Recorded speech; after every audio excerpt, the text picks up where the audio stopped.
shadow play, or Woye Kuli. One bright morning, Mr. Abdul Razak and Mr. Farid took the students of Mathayam Suksa 4 to 6 on a trip to a community in Yala to watch the famous shadow puppet show, Woye Kule. All the students were excited, chatting about the characters they had heard of before and wondering if the puppets on the screen would seem alive, just as their teachers had described. When they arrived at the Shadow Puppet Theater, everyone saw a small building, about 2.3 by 3 meters high, with a slanted shed roof.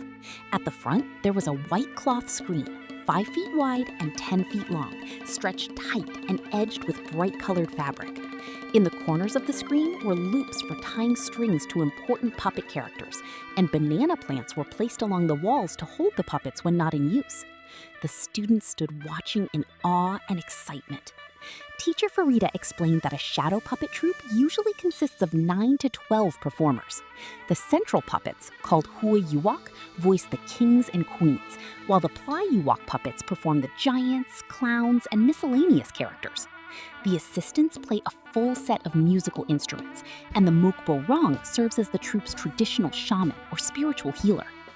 Teacher Abdul Razak explained that in the past, multiple people were needed to perform.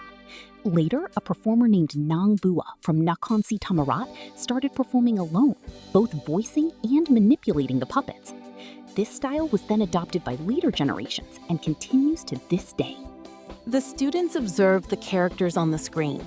The king and queen wore brightly colored silk costumes adorned with gold and silver. Hermits and angels wore clean white robes decorated with small gems. The clown characters, such as a Safi and a Mohammed Thong, had strange, playful, and eccentric faces. Their hands held small scissors used as weapons, and their arms and mouths could move as if they were alive. The students saw that manipulating the puppets required strings threaded through the hands and arms, allowing the puppets to perform gestures such as bowing, pushing, striking, or extending their arms realistically. Teacher Farida pointed out the musical instruments used in the performance: drums, clappers, cymbals, horns, flutes, and tambourines.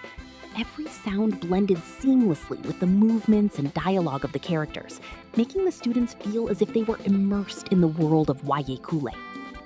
As the performance began, all the characters, the king and queen, the giants, and the clowns, appeared on the screen.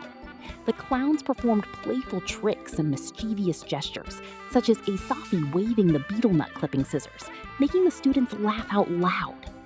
The king and queen, dressed in gold with floral patterns, waved their hands in greeting, while the hermit moved in rhythm with the strings. The flowing veils and sparkling jewels reflected the lights, making everyone feel as if the characters were truly alive. Meanwhile, the king and queen were captured by the giant. The queen let out a small scream, but the hermit used his staff to control his power, performing gestures to protect her. The students watched the battle with bated breath.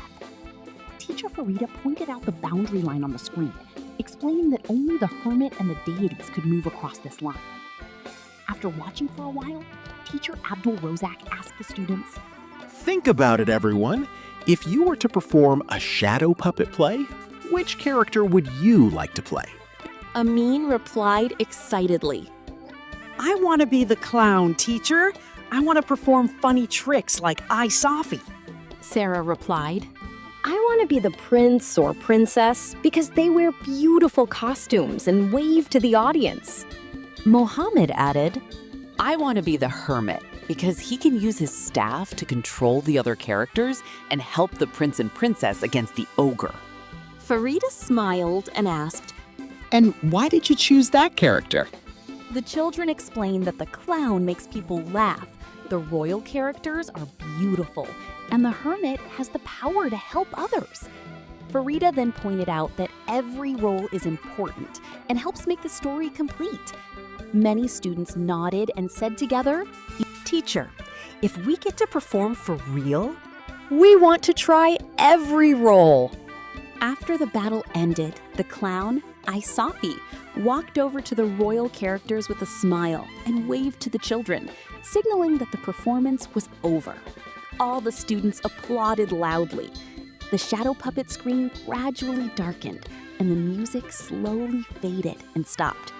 Everyone felt impressed and realized that the shadow play was not just a performance, but a reflection of life and the community's culture.